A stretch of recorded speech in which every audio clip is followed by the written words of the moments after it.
let me moderate here a little bit and ask you, do you remember whether you started with the character first, or did you say, hey, I want to write a ghost story set at a college dorm? Do you remember which one kind of came first? God, that's hard to, that's really hard. No, I just wanted to, for the harrowing, I really wanted to write a ghost story like The Haunting of Hill House, but on a college campus. So no, I didn't have any of the characters. And you really, I think you always start a little bit with yourself. You know, it's, sometimes you have another character that you're looking, but you're always looking at that character like as yourself. So you're in there someplace, and then you just split yourself off into a million pieces, and bring in everybody that you see and meet and everything. You have a million characters in your head already.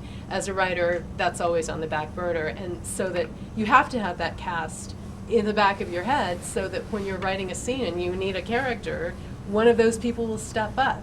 You need an ensemble in the back of your head. Now, Dusty, you said you started, was the first Jack Keller novel started by this wonderful experience of going to a bachelor party. So it started with a scene, it sounds like, for you. That was just really a fragment. And that got woven into sort of a larger thing that I was thinking about. One of the things that sort of sparked off The Devil's Right Hand is I just read a great short story by Dennis Lehane called Running Out of Dog. And unlike most of Lehane's work, his was set in the South, in Georgia, I think. And you know, my thought immediately upon reading this, after, which is the same as any time I read Dennis Lehane, is damn, that boy can write. Second, though, was he just hasn't got the South quite right.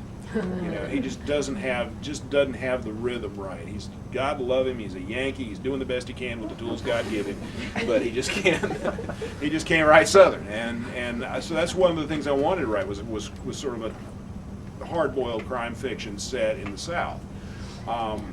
And it sort of that became sort of the first scene. And so the second scene was this guy in this, you know, Fayetteville, North Carolina strip club, and sort of weaving those together is where the story really came from. I always feel, in contrast to what Alex says, and by the way, this is one of the reasons that talks about craft often end up being very confusing, because you could talk to 5 people about craft and get 6 different answers.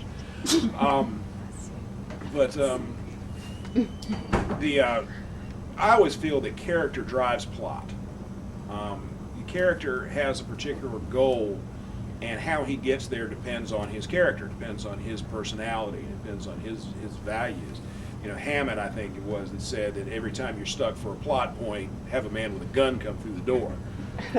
That's sort of the plot-driven way of doing it. Not that that's what you do, Alex, but you know. No guns. No guns. She doesn't do guns. She's much scarier than guns. But really, really scary book, by the way. Just really awesome stuff. Anyway, the way I feel about it, if you're stuck for a plot point, think of, all right, what will this character do to accomplish the goal that he or she has? You know, how would this character go about it? And that's sort of how I go about creating the plot. Oh yeah. And yeah, me too. Once I have the outline, if the character isn't going to go there, they don't go there. They go where they want to. So, you know, they have to be that powerful in their own right. Otherwise, you've got nothing. Yeah, sometimes the characters will take over your plot for you, and they'll take it a different way. One thing that came up in our writing group in the past couple of weeks, and since we got 2 professional authors up here, we might as well ask this one, was how much backstory to actually put in a story. Elisa, well, I put her on the spot now. She had a scene and in our critique group, and I totally encourage everybody to start their own critique group if you haven't already started one. But the question that came up was how much backstory is too much backstory? And I wasn't even thinking about that in relation to my own writing.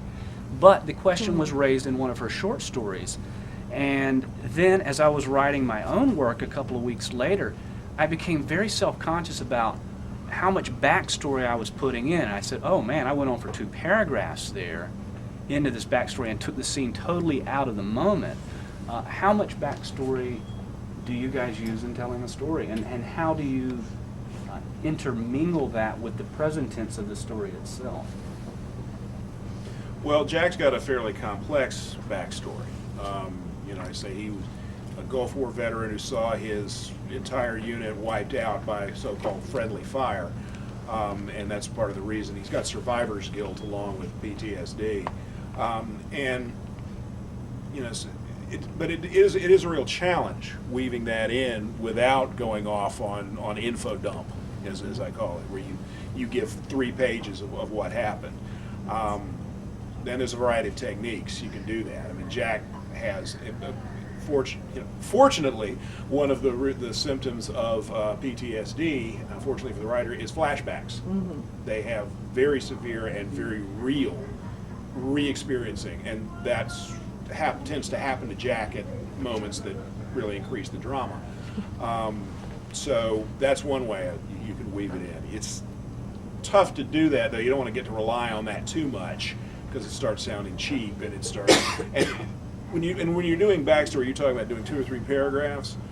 I wouldn't put, if you're doing any kind of explanation of backstory, I wouldn't put in more than a paragraph, and if that. I mean, sometimes it's just sort of references to what happened.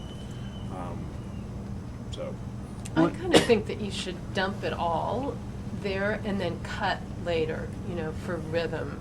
I always do lots of passes of things. It doesn't hurt to put it in as long as you or someone else in your critique group or whoever is saying, okay, I didn't need to know all of that. And you get to know those things as a writer. The more experienced you are, you can go, oh, I think it was Salinger said, if it occurs to you to cut, do so. But and I think that that's really true. But I really truly believe that if you put it in and you take it out, it'll still be, the resonance of it will still be there. Mm-hmm. So I think you need to know those things. You don't necessarily need to keep them in once you've got the whole book done. I've heard that described as sort of like the scaffolding around a building that's being built. Yeah. At the end, you take all the scaffolding down, you cut all that stuff away, and you're just sort of left with the building itself. So.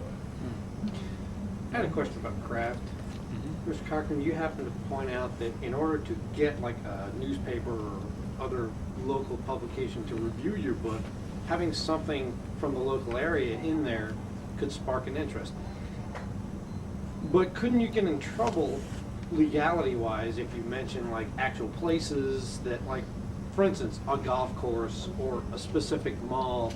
You put that in your original manuscript because, the people that your first pass readers are going to see that, oh, I know that place, I've been there, I've done this. But as you get ready to publish, would it make more sense to rename the location so that you don't have to worry about lawsuits? Well, I'm gonna toss this over to Dusty, but I will throw in Michael Connolly, who you look a little bit alike, by the way. But Michael Connolly uses a lot of very actual settings based around Los Angeles in his Harry Bosch series. So there's a precedent for it there to use actual locations, and in fact, I'm thinking of his website.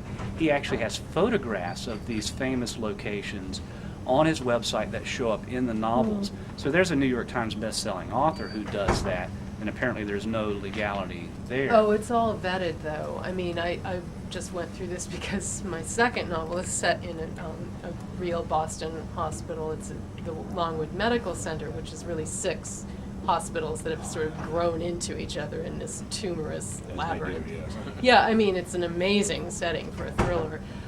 And I just called it Briarwood, but we went through this whole thing of, you have to rename this, you can leave that, but your publisher will have lawyers who will hopefully go through that with you. And then she said, and put a novel on the cover. I mean, the lawyer really said that. That's why it says a novel. And then, that covers you in terms of the legality there. But it is an issue. But once you get to the publication stage, people will work with you about that. Well, it sounds like, though, with Briarwood, that was actually an accident. That was a name that you didn't know was the name of an actual place? Oh, no, I knew it was I was Yeah, Okay. and I used Briarwood because it was like Sleeping Beauty's castle. There was that. There's a lot of fairy tale references. But now, Dusty, in your books, you have a lot of actual settings: Fayetteville, Wilmington. How does that work for you? My sort of rule of thumb is, I often say that, because there were so many bad cops in Fayetteville in the first book, I can never drive in Fayetteville again. If I ever get pulled over, I'm going to get the snot kicked out of me. But just generally as a rule of thumb, you can use the real names of geographical features. I mean, because, the Blue Ridge Parkway isn't going to sue me. Some of the safe and sound occurs along there. Drowning Creek, which is one of the wonderfully named water features near where I am, is an actual place called Drowning Creek. You can use that. Nobody's going to kick about that. If you're using actual names of businesses, you get on thin ice. And you want to, for instance, one of the hospitals that one of my characters ends up in is totally fictional. It's in Fayetteville, but there is no hospital in Fayetteville by that name. So nobody can really, and I don't really even locate it specifically anywhere, so they can't really say that it's. Yeah, because I mentioned a Cape couple Fear of golf Valley. courses by name and describe a few of the specific holes where conversations take place. I'm in Moore County, which is the home of Pinehurst, the so-called golf capital of the world. You want to be real careful. There are few entities more litigious than golf courses. Let me tell you, those people or their parent companies love to sue people. Big thing going on in Pinehurst right now is that the town is called Pinehurst. Resorts of Pinehurst is suing any business that puts Pinehurst in its name. Even though it's the name of the town. Don't get me started. It's long. Those people are crazy. So I guess the bottom line is business names are out.